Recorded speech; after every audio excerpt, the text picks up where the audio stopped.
Hey everyone, this is Chris Roth with the Williams Roth Group. This is our podcast. Hey, we got a great show for you today. We're going to be talking about the transitional research role for our local branch here in Carlsbad. We're going to be talking about our team member, Jake Rubendall, how he got into the business and how the hell he got kicked out of Munich. Not Munich, but a bar in Oktoberfest in Munich. So you got to listen. Happy Friday here at Lean Associates. I think we're up to like 500,000 listeners now, which is really cool. At least. I mean, it's really catching on fire. All right, so today we're going to talk about the Lean Associates Transitional Researcher Program that we have and how that ties in with Jake Rubendall, our other partner. As you guys all know, Jake's been with us a couple years now, and he came through that program. So this is a really cool program that Lee's put together that I think you're going to find interesting. So with that said, Chris, why don't you give our viewers, our listeners, a little overview on exactly what a TR is and how it works. Yeah, so we were having trouble with kind of newer agents coming on, and with every agent that's ever had this job, you go, hey, I'm not making any money, and all my friends are out of college, and they're making $60,000, and I'm making nothing. And I feel like I'm just falling behind all my peers. And they also weren't learning a lot, because when you get in this job, you end up just giving you a phone book essentially back when and saying, go to work. So we decided to change that here at our office and give someone a salary job of, I don't even know what the number is. Jake, you'll be able to talk about it. What? Yeah, I think it was like 30,000.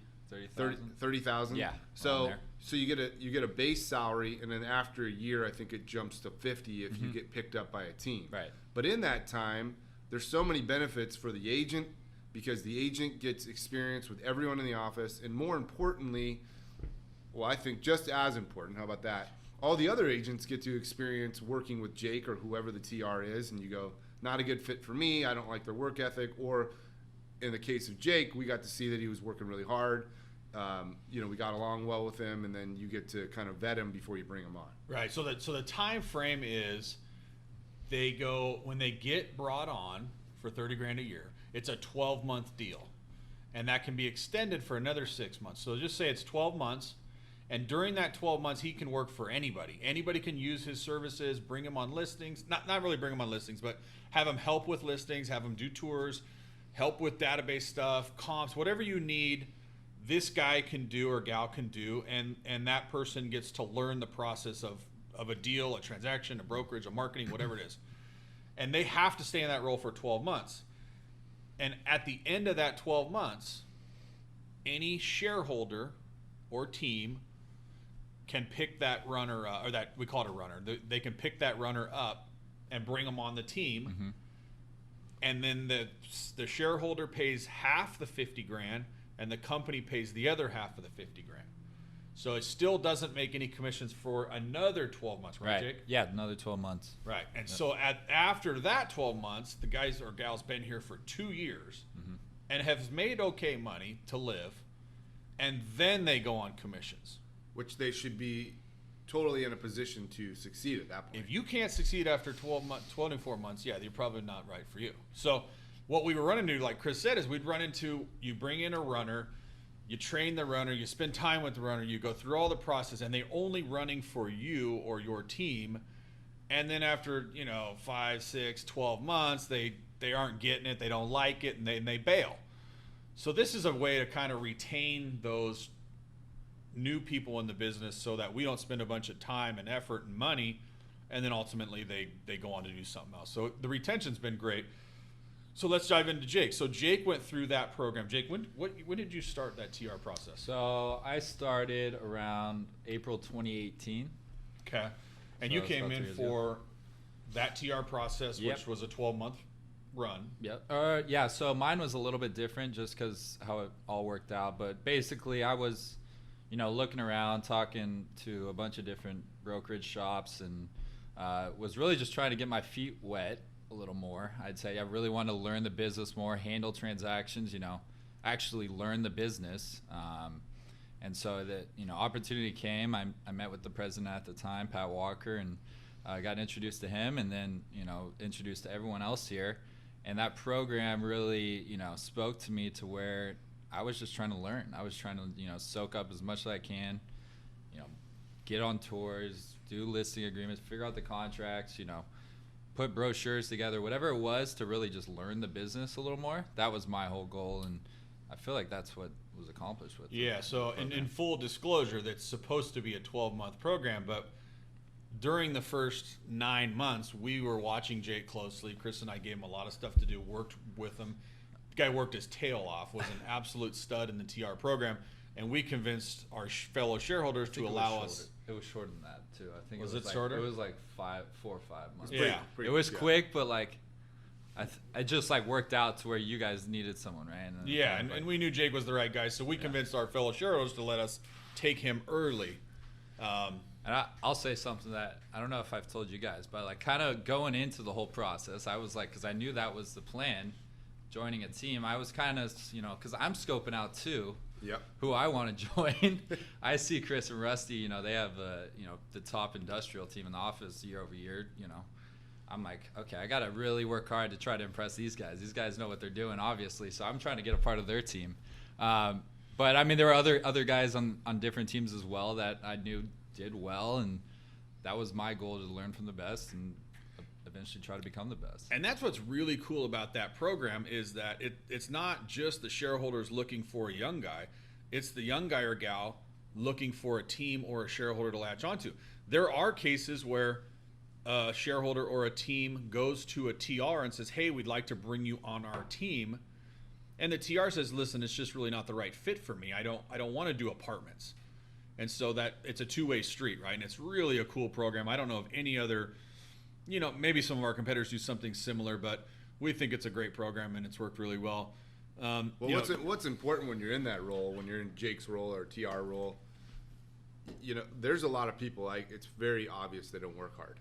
I mean, they show up late from what the recommended time is to come in, and they leave early, or they'll go grab drinks with guys from the office. When Jake was here super early, he'd stay later, and I used to tell people, I'm like, look, even though we're not here, people know when you're here. Yeah, well, that's why There's somebody here that said that guy was here at 7 o'clock. Like, Right. No, people, but all the other people, I've seen it so many times with younger agents coming in here, and they're out. Right. They show up late, they're out. They think it's a cush job because they see other agents leave early, and they're like, this job's sweet. We barely have to work. They make all this money. Well, their income reflects it, right? It's like, yeah. I mean, that's the reason Jake got the Grinder Award a year and a half ago. The Grinder Award, if you don't know, is with our company, it's whoever's kind of working the hardest, putting in the most time, energy, and effort. Yeah. Jake got that. They made that award for They me. made that for you, yes, absolutely. And then he got Associate of the Year, which is a really big deal because there's a lot of associates in our office. And so Jake was the top associate in 2020, which is really neat. And Jake, frankly, already has made the company trip this year. So Jake's kicking everybody's ass in this office, which is amazing. I mean, he works harder than probably anybody in here. No offense to everybody else, but Chris, you're that's true. I mean, definitely outworks. When I was looking, I mean, that like I have other people I would talk to, brokers and stuff, and like the two things that really stuck out was always work harder than people and be first in, last out, and it will make an impression. People will notice. People won't tell you that they notice, but they will. Oh, they notice. Yeah, and then also, what was the other thing was. Enjoy the people you work with, because ultimately you're dealing with them every day and stuff. So that was easy. Me and Rusty and Chris all got along, had multiple lunches, and it just seemed like a good fit. No drinks. Yeah, no drinking, obviously. But you've had drinks. So hold on. We got great stories about the drinking and all that. Let's talk about the background. Give us a little bit of background. Where'd you come from? Where are you from? Yeah, let's start, I guess, early on. So I'm from Pasadena, La Cañada, if anyone out there knows where that is. It's north of the border, right? Yeah, no, it's a little suburban. It's a little bubble town in Pasadena in LA. Went to San Diego State for 4 years, graduated 2017. My last year, or my junior year of summer, I interned at a larger brokerage shop, CBRE, for a summer. How did you land there? How did I land there? I had, kind of a relationship with my dad's friend, was a CBRE broker, kind of introduced me. I interviewed a couple times. So got that job. You know, that was my first getting my feet wet. At that time, I didn't know exactly what I wanted to do. I was applying to insurance companies for an internship. I was applying to financial companies, Sales mortgage jobs, companies. Yeah, I mean, like just anything, just trying to get my feet wet. They were the only one that I got the call and they gave me the internship. I'm like, all right, I guess we'll try this out. You know, great learning experience for me. And then after that, traveled abroad for 1 semester. That was pretty sick. Where'd you go? And then to Paris, Europe. Oh, nice. Yeah, traveled there. Came back, graduated, then was like, okay, shit, what do I do here? We got to figure this out. And I had got an internship actually during my senior year at a small little multifamily shop in Encinitas. There were just 2 brokers there, and I actually learned a lot from those guys. It was, you know, they taught me kind of how, you know, you look at investments and analyzing deals, and, you know, doing my first cold calls, just hitting the phones there. And it was a good learning experience for sure. You know, trying to figure out how this real estate game works. And, you know, they didn't do a ton of transactions, which I was just trying to get as much experience as possible, see the deal from start to finish. So I was looking around, trying to find the next opportunity, a bigger shop, preferably, you know, talking to. Get more exposure to more deals. Right, more exposure, learn more, you know, just get, you know. Yeah, that's all great, man. Let's talk about the San Diego State. What do you want to talk about? I want to hear about our audience would really like to hear about the frat parties and the shenanigans and all the things that happen. I've never down there. been to a frat I didn't party. get that experience, man. I didn't know. You guys weren't told. I don't know if you have any. Well, you no, can yeah, share that I are can't share G-rated too from- many of those yeah. stories, but I can tell you what. During my study abroad trip, we did go to Oktoberfest. We had to wake up at 4. We went through. There was like 15 people in our group. We stayed at Airbnb and literally probably an hour and a half away from where actual Oktoberfest was. So we had to wake, and there was no like taxis or anything. We were literally in this like farm town, and we tried to call Uber, couldn't get one. So we ended up waking up at 4 in the morning. We hiked across the countryside. We just walked through the countryside. We're passing like cows and stuff. We eventually got to the train station, which like was an hour walk away. Took the train into Munich, got in there. It was like 7:30, 8 a.m. Everyone's starting to get riled up, waiting in lines. It's raining out. We're just like, oh my God, this is nuts. And then we get in, and they tap the kegs. And you know how everyone's kind of going crazy in there, just drinking, having a good time. People will get up on the table and hammer a Stein. They got to kill the Stein. Yeah. Everyone's Oh chants. my God. Whoa. Like I forget what the chant was, but they all start yelling at him. I tried it, and As you should. I did not do it, and they started throwing. They throw stuff at you if you Oh don't my do it. God. So I had stuff thrown at You me. only got halfway and or I got something? kicked out. One of the security guards came and was like, "You gotta go. Get this American Get outta this here. guy This out of guy's here." a chump. And then I was like, I just started looking around. I'm like, okay, now I'm lost. And then